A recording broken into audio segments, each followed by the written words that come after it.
नाशिकच्या पंचवटीत jogging track असलेल्या Shrikrishna garden समोर साकारलाय 7 मजली देवीदास हाईट प्रकल्प। मग येताय ना आजच आपला फ्लॅट बुक करायला देवीदास हाईट्स मध्ये। आमचा मोबाईल क्रमांक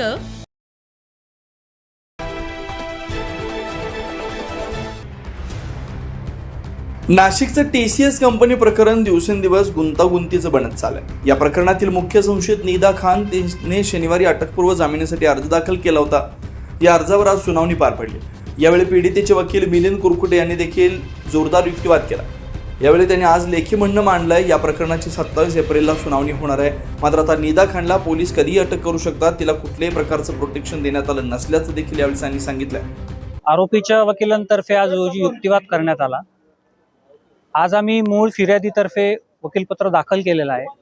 आमचं म्हणणं होतं न्यायालयास की आमचं म्हणणं लेखी म्हणणं कोर्टाच्या रेकॉर्डवर येणं आवश्यक आहे। आम्हाला आमचं म्हणणं म्हणण्याची संधी देण्यात यावी। कोर्टाने ती विनंती मान्य केलेली आहे आणि 27 एप्रिलला अंतिम युक्तिवादासाठी प्रकरण ठेवण्यात आलेलं आहे। त्याच्यात तपासी अधिकारी आणि मूळ फिर्यादी यांच्यातर्फे आम्ही मूळ फिर्यादीतर्फे जे वकीलपत्र दाखल केलेलं आहे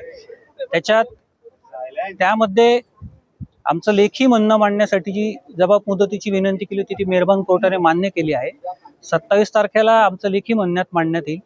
तपासी अधिकारी यांचं देखील म्हणणं येईल, सरकारी वकिलांचं म्हणणं येईल। थोडक्यात सर्व पक्षकारांचं फिर्यादी आणि आरोपी आणि सरकारी वकील यांचं म्हणणं मांडून त्याच्यानंतर फायनल काय जे युक्तिवाद होऊन पुढचे आदेश होतील।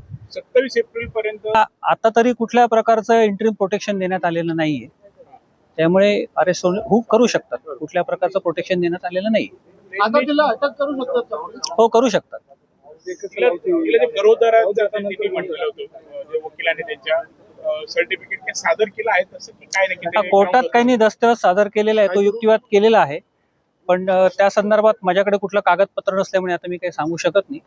परंतु कोर्टाने आता शोकॉज नोटीस काढलेली आहे। मूळ फिर्यादी आणि तपासी अधिकारी यांचं म्हणणं ऐकूनच पुढचा काय असेल तो आदेश होणार।